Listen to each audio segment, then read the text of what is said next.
America కొత్త అధ్యక్షుడిగా బాధ్యతలు చేపట్టిన డొనాల్డ్ ట్రంప్ అడ్మినిస్ట్రేషన్కు సంబంధించిన నిర్ణయాలు వేగంగా తీసుకుంటున్నారు. ఎన్నికల ప్రచార సమయం నుంచే ఆయన విదేశాంగ విధానం వలసదారులపై కీలక వ్యాఖ్యలు చేస్తూ వచ్చారు. దీంతో ఇమిగ్రెంట్స్ వీసా పాలసీలపై ఇప్పుడు ఎలా వ్యవహరిస్తారోననే ఆందోళన వ్యక్తమైంది. నిజంగానే వాటిని నిజం చేస్తూ తాజాగా బర్త్ రైట్ సిటిజన్షిప్ ను రద్దు చేసి అగ్రరాజ్యంలో సెటిల్ కావాలనుకున్న అనేక మంది కలలను చిదిమేశారు ట్రంప్. మరోవైపు H1B వీసాలపై ఎలాంటి నిర్ణయం ప్రకటిస్తారోనని ఇండియన్ ఇమిగ్రెంట్స్ భయపడ్డారు. అయితే ఇప్పుడు వీసాలు కొనసాగుతాయని ట్రంప్ హామీ ఇచ్చారు. అమెరికాలో నిరుద్యోగం పెరిగిన నేపథ్యంలో స్థానికులకే ఉద్యోగాల్లో ఇంపార్టెన్స్ ఇవ్వాలని వాదిస్తూ వచ్చారు ట్రంప్. అందుకే అధికారంలోకి వస్తే అమెరికా ఫస్ట్ పాలసీ ఫాలో అవుతానని చెప్పారు. దీంతో H1B వీసాపై యుఎస్ వెళ్లే వారందరికీ కూడా అవకాశాలు తగ్గుతాయనే ఆందోళన వ్యక్తమయ్యాయి. ఈ విషయంలో మాత్రం ట్రంప్ కాస్త సానుకూలంగా స్పందించారు.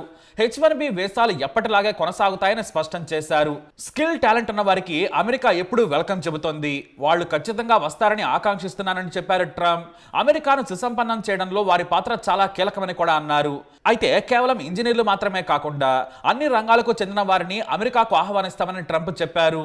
బెటర్ స్కిల్స్ ఉంటే వెయిటర్ దగ్గర నుంచి ఇంజనీర్ వరకు ఎవరైనా యుఎస్ రావచ్చని స్పష్టం చేశారు. ఇక్కడికి వచ్చి శిక్షణ పొంది నైపుణ్యాలను మెరుగుపరుచుకోవాలని అనుకున్న వారిని సైతం ఆపవమని చెప్పారు ట్రంప్.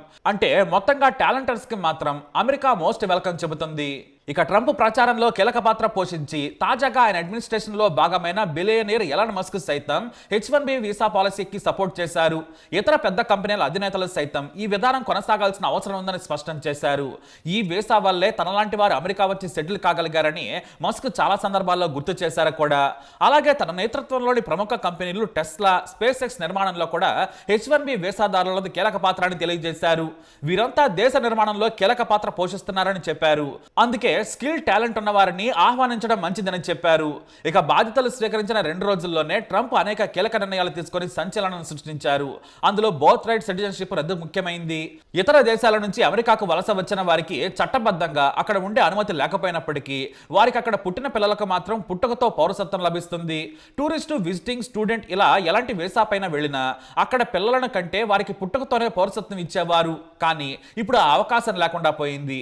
తల్లిదండ్రుల్లో ఇద్దరిలో కనీసం ఒకరికైనా గ్రీన్ కార్డు లేదా పౌరసత్వం ఉండాల్సిందే. అలాంటి వారి పిల్లలే అర్హులు. మరి మోస్ట్ టాలెంటెడ్ అలాగే స్కిల్డ్ పర్సన్స్ కి మాత్రం అమెరికా ఆల్వేస్ వెల్కమ్ చెబుతుంది అంటున్నాడు ట్రంప్. మరి ఇది మాటల వరకేనా లేదా వాళ్ళకి కూడా ఏమైనా నిబంధనలు పెడతాడా అనేది వేచి చూడాలి. ఎందుకంటే అతను ట్రంప్ ఎప్పుడు ఏమైనా చేస్తాడు. మరి ఈ వీడియో అప్డేట్స్ కోసం మై ఛానల్ ఫాలో అవ్వండి. Withdrawing from the World Health Organization, sir. Ooh, that's a big one. Mr. President, what did you think of the sermon? What did you think of the sermon? What did you think of What did you think of the service? What did you think? Did you like it? Did you find it exciting? Not too exciting, was it? I didn't think it was a good service, no. Thank you very much. Thank you, press. Thank you, press. They could do much better. Thank you, press. Inside, inside. Thank you, thank you.